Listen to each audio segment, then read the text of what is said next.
look at the capital market for some assistance. Would you advise that, or you think that, well, they should take their time? We are not even ready. Our credit rating doesn't qualify us because if you are at CC plus, it means that the premium on your borrowing is going to be extremely high. So that is debt that you don't want to take. So let us build our rating. Let us improve our rating, and the rating will determine. When you get back to B plus and hopefully A minus, that is when you are borrowing cheaply, and then we can think of going back to the capital market. Anything lower than a B plus rating, I would be hesitant. Mm-hmm. And then finally, obviously this government is going out. However, it has to present its budget. What are the key highlights of the budget going into 2025?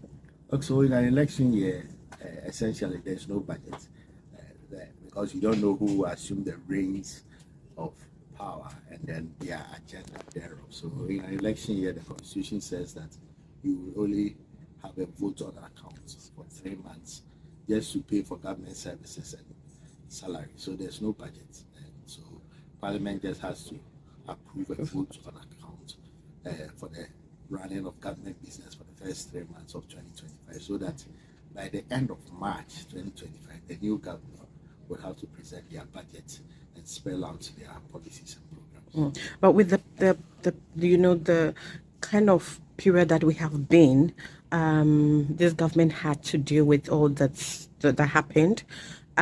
What will be your advice as an economist to the next government? How does he, pick up from there? I think from day one, we have to put a lid on the spending. The spending that has been crazy. So from day one, whoever is in charge, the president, the economic management team, the finance ministry, the central bank have to keep a lid on the spending. We have to cut our coat according to our cloth. A lid on the spending. So, what percentage are you looking at? So I'm saying that we have to spend what we have. We don't go awarding contracts all over the place and then later arrears build up. That has been our bane, government after government, So the clarion call is that you only give contracts to the extent of what you have in the budget. Anything outside budget expenditure should not be tolerated. Mm-hmm. Right. But here's the case that, of course, we are not, revenue is quite low. We are not generating enough, to support how much we spend. And we have to keep an eye, a lid on the budget. But that fiscally and politically, it is quite difficult to do. It's the same. You do the same thing in your household. How you run your home, extend it to government, you'll be fine. Are you buying the things you need when you don't have the money?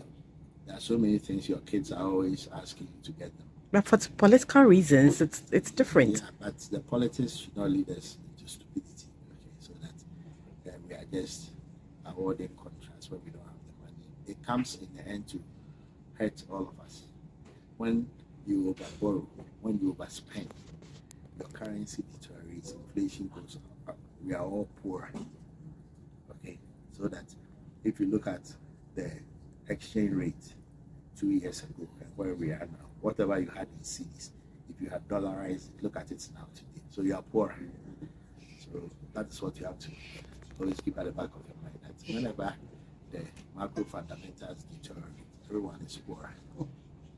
I spoke to, and this is final for me, I spoke to another economist, a financial markets analyst, who said that inflation targeting should not be relegated to only the central bank, and that markets should be, as it were, managed by both fiscally and monetary. But the central bank in our system is the only institution that is targeting inflation and with the policy rate and all of it. Yeah, so it's same everywhere, except that you have to rein in spending. So if the fiscal deteriorates, it affects the monetary and inflation. So essentially, the fiscal authorities should have an eye on inflation too. That when we overborrow, when we overspend, the macro fundamentals are off, and then it leads to higher inflation, weaker currency, and all. So it is the fiscal and the monetary authorities working in tandem. Thank you so much. Is there any other thing you want to talk about? No, I think the Ghanaian story is picking up again. Investors are happy. They are ready to put their money into Ghana again. And so it is refreshing that after all that we've gone through, the Ghana story is still exciting to investors out there. Right, thank you.